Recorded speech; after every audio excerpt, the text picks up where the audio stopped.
Morning, everybody. Please stay sir.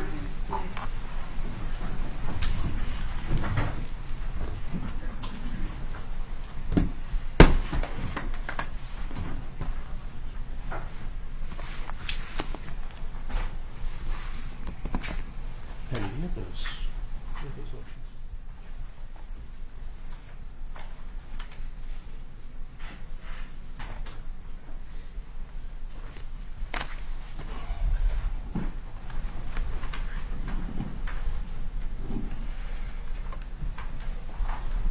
All right. Excuse me. All right. We are on defendants are present, represented by counsel. When we recessed on Friday, we had, for the most part, a charge put together over the weekend. I received, I'll just call it a number of emails, motions, emails, memos, and various other matters. I attempted to put all of the, let me back up. As I indicated in my email back to everybody yesterday, I took a look at everything that was filed and have put together a draft charge. So what I'd like to do is let's go around the, really two things. One, I want to make sure everybody's had an opportunity to review the charge and see if there are any other matters that need to be addressed by the court before we get into closing arguments. The jury is here and ready to go. So that's where we are from the state. Yes, Your Honor, the state did receive the draft jury charge. The state has reviewed it. The state accepts it. The state is fine with it. The state agrees with it. Thank you. And let me also put on, I think I put this in my email, my intent is to take all of those emails I received over the weekend and file them into the record so that it's clear what was presented to the court as opposed to going back over all of it this morning. So all of that will be part of the record. I'll just do that as a notice of filing with those emails that I received from Travis McMichael. Your Honor, we appreciate the court's work over the weekend. It really was a lot of hard work from all of us, so I do appreciate that. The only charge that remains that I would accept to is the duty to inquire submitted by Mr. Bryan, which is a civil charge about liability. It says, where a reasonable man would investigate further before instigating a prosecution or making an arrest, he may be liable for failure to do so. And I don't know that the jury will even understand why that's in there, because it's about liability. It's on page 16. Yeah, 16.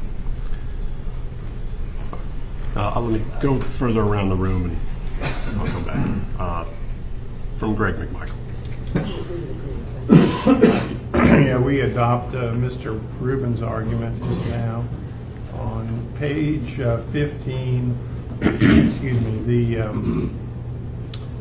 the section concerning the requirement that an arrest be made contemporaneously. While we think that the wording is greatly improved over the request by the state,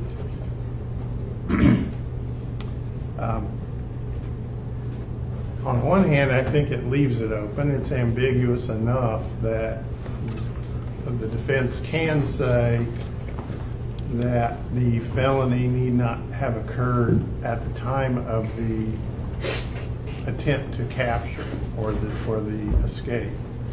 And that was the point of the memo and the case that I sent Saturday, was to say that. So on the one hand, I think this leaves it that open to argument,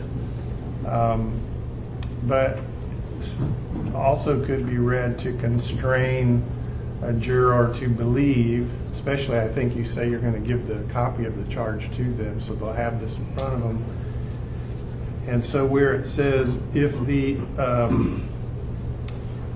a private citizen's warrantless arrest must occur immediately after the perpetration of the offense, or in the case of felonies during escape, Well, I take it that's as good as it's going to get. I'm just taking exception. That's the language that I announced on Friday would be the language. What I indicated was I would look at what was submitted over the weekend to see whether that language should be changed, and I've kept it in the same format that I had put on the record. Now, it's different than what was in the draft charge, but that's the language that I had agreed to put into the charge on Friday. So it's remained that way. I have reviewed the two emails. There was one that went over case law, and then another one went through the more grammar-related arguments. And so I've reviewed all of that. That's where the court's going to stay with it. We take exception. I understand. We'll join that. And the other thing that Mr. Rubin had asked when we talked about prior difficulties, which I thought had been changed in court, but I didn't see it on the new one, instead of... What I said on Friday was I'd read through the language, make sure I understood, but prior difficulties, what we'd said on the record Friday was prior difficulties, normally there were prior difficulties. And so what we normally see in a case is a discussion about prior difficulties between the parties, but the charge actually addresses circumstances where it's either prior difficulties exist or don't exist between the parties. So I wanted to read through the language, make sure I was clear about it with a clear mind, and I'm going to leave it in the charge. And understood. What I thought we had each scratched out, though, was the word difficulties and had replaced it with, what was the word? Either interactions. Interactions, but I'm not Encounters. sure if you... Or encounters. Encounters. That's what we had thought of, so we would have asked for that. We take exception to staying with the pattern. And I think that was it for us. And we'll join that. Thank you. Thank you. And then, Mr. Goff, I received in the form of motions, well, first of all, I received your emails. Those, again, have been addressed, at least the substantive parts. There's also motions for reconsideration. I've reviewed those, and again, as I indicated Sunday, having reviewed those, the court has put the charge together the way that it was presented. First of all, we will adopt the objections made by the McMichael defendants this morning and their requests. Second, we don't wish to argue the motions for reconsideration that I drafted. Ms. Burton would like to briefly address the court on the proximate cause issue, if the court will allow it. That was addressed, I thought, in the emails. That's why the emails, everything that was submitted to the court is going to be filed into the record. And so those issues are preserved as far as the court is concerned. I understand. I promised Ms. Burton that I would give her the opportunity to argue the issue if the court would hear it, because it's close to her heart. The court has indicated the court does not need to hear that argument at this time, and we appreciate the court's position. And I spent a good chunk of time yesterday considering the proximate cause issues. May I clarify? I was going to request that the court just state on the record the purposes for denying that particular charge. I'll have to go back into it and think that through. It's been denied. Thank you. Your Honor, we have two other matters. One is a motion that I believe I copied, Your Honor, and opposing all counsel with yesterday. That's a motion to sever. As evidence developed during the testimony of Travis McMichael, and as we went through the charge conference on Friday, it does seem at this point, for the reasons that are stated in the motion, that Mr.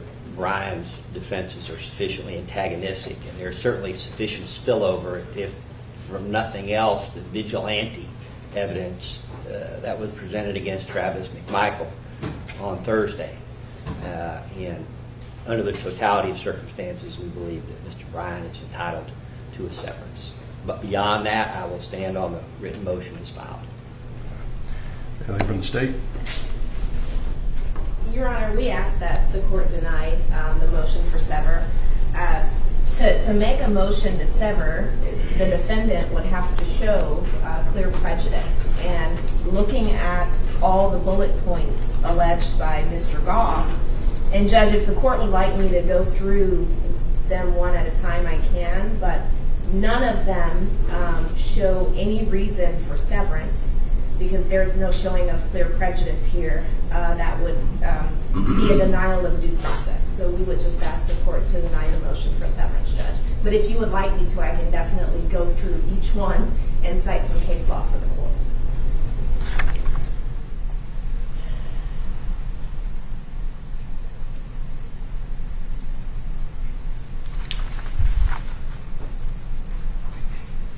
I think we need to make a clear record on it. The other issue I have is, this is after the close of all evidence.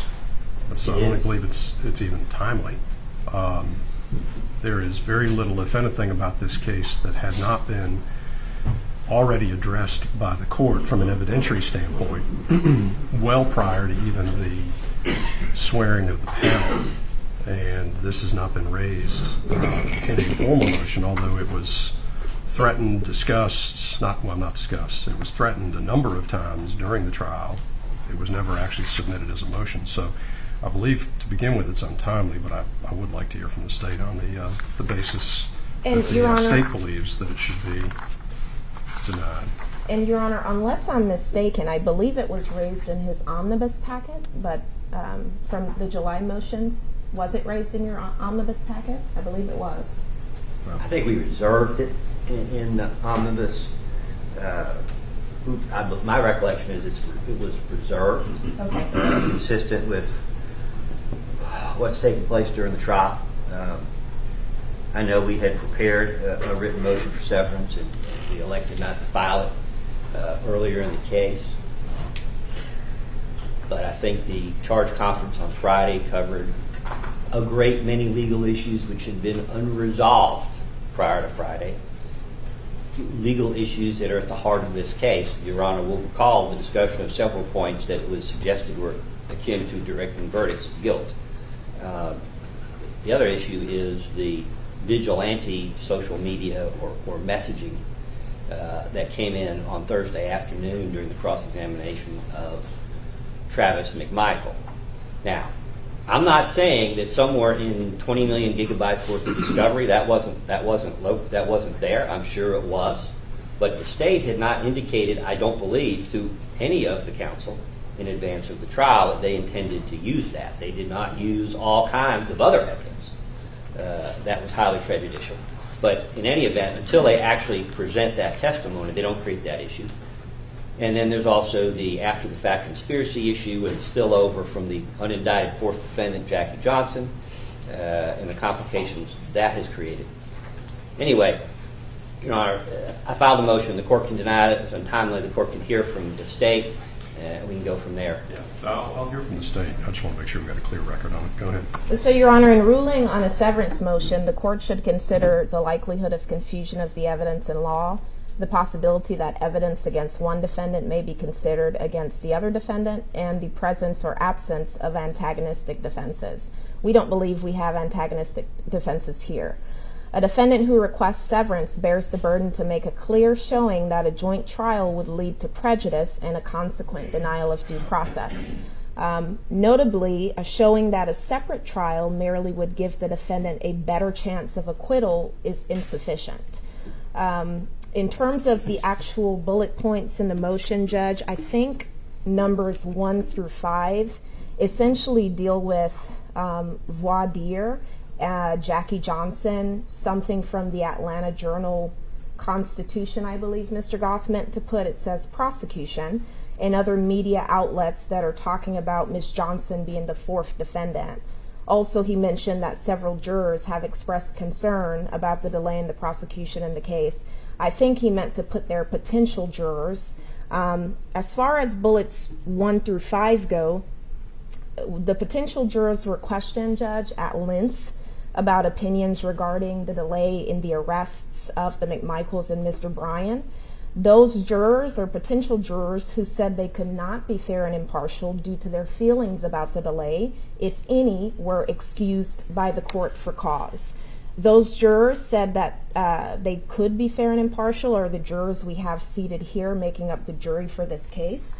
Also, the court has instructed the jury to stay away from the news media on this case, and we've seen no evidence that they've actually not been able to follow that law. There's absolutely no evidence that they went and saw the AJC article that Mr. Goff is talking about.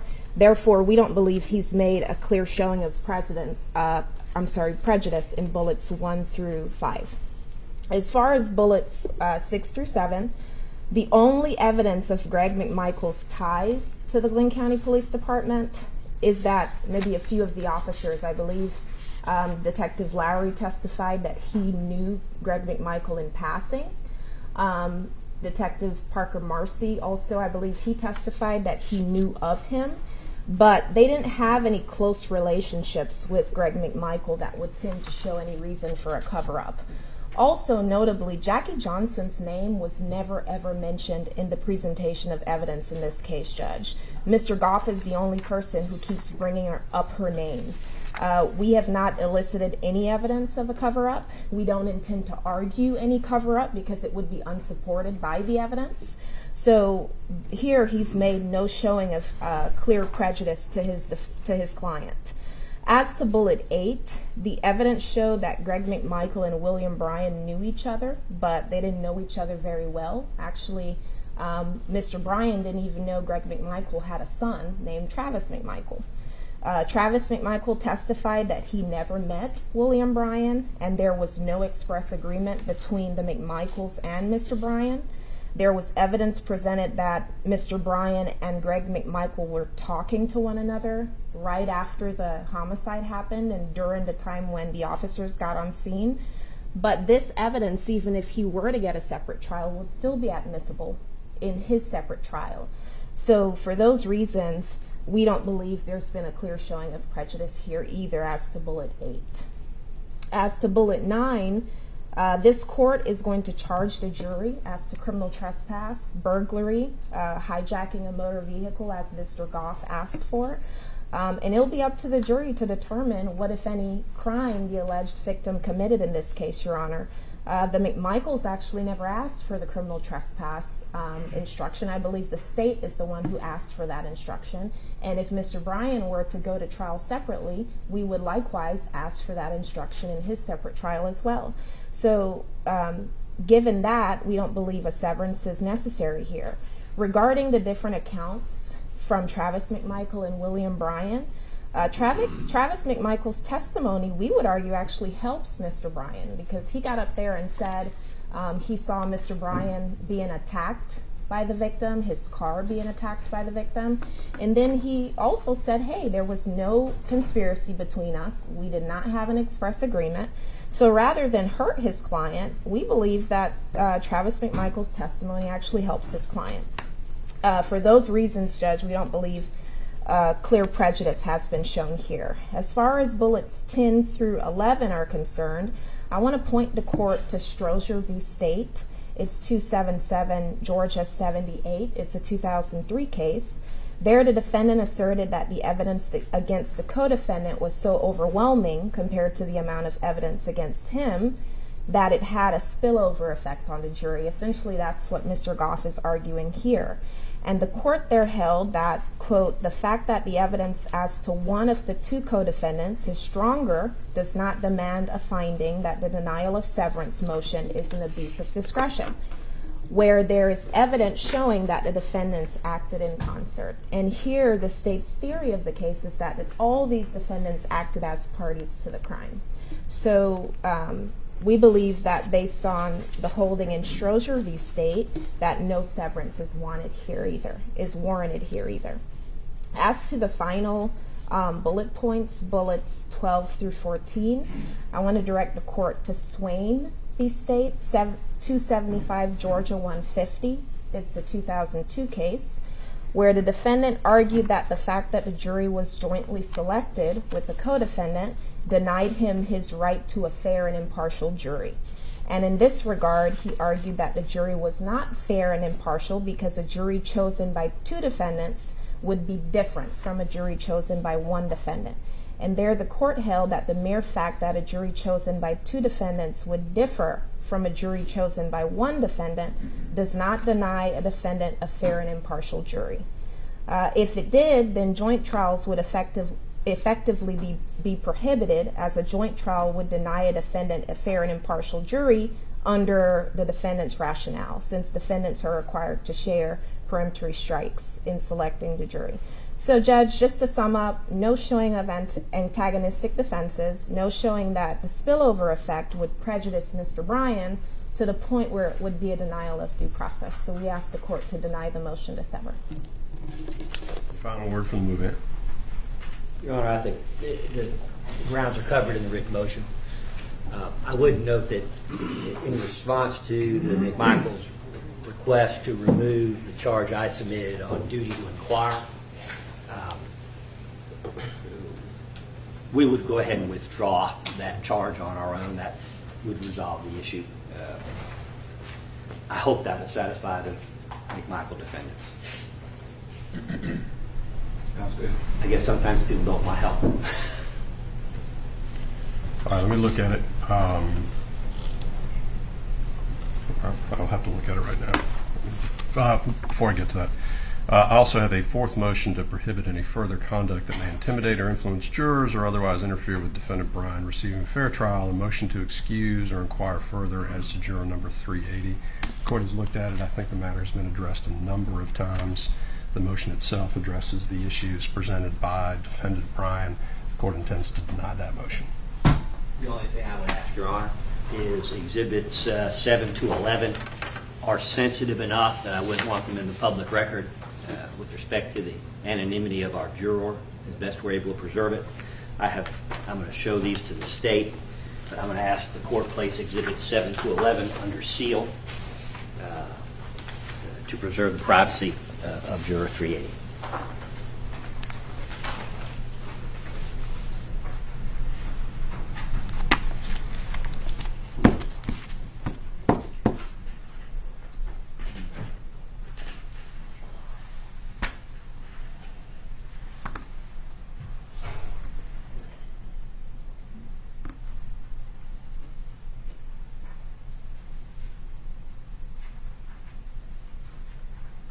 I think the other defendants probably need to see the matters before they're Yes. placed under seal.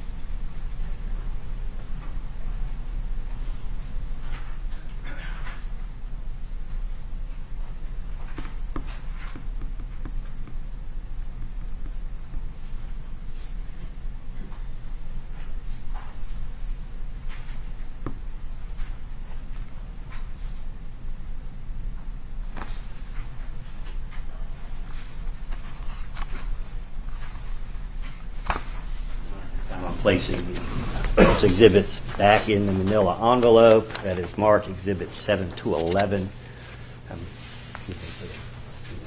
Probably should have left them out before I did that. My apologies. For the time being, I'm just going to attach them to the back side of the motion. Yes, sir. And we'll go ahead and put a sealing order on there. I understand the state has no objection to sealing these. I guess I should probably take a look before we do that. No objection.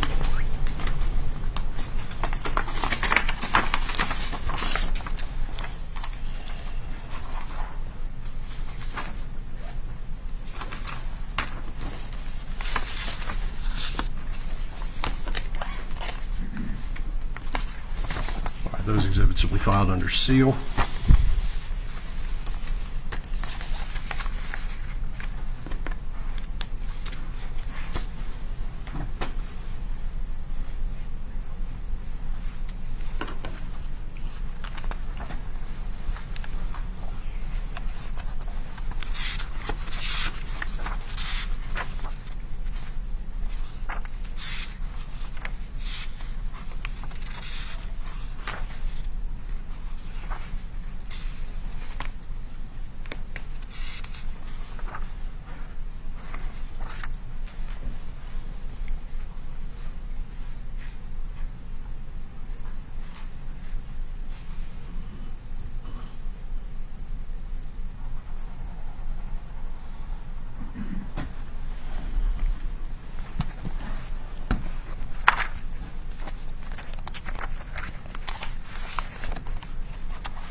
The duty to inquire language, the court's going to remove that from the charge. It is a civil case. My research also went on. There's some additional language in there that probably, if we start getting into it.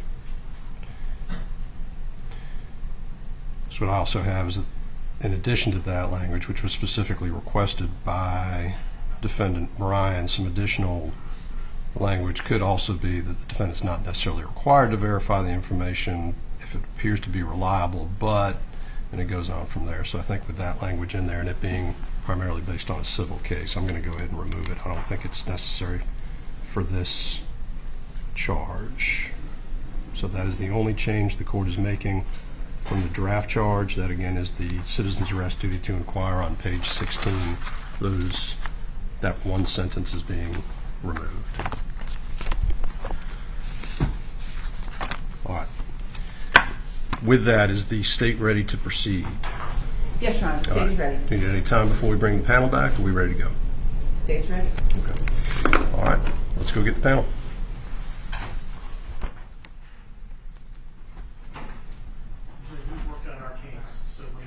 Done. We just need 10 minutes to set up, take the jury out, bring it back in. Okay. Thank you. Yeah. I'm assuming the state's not going to use all 3 of its hours tonight, or right now. So I think we'll have more than enough time to go ahead and do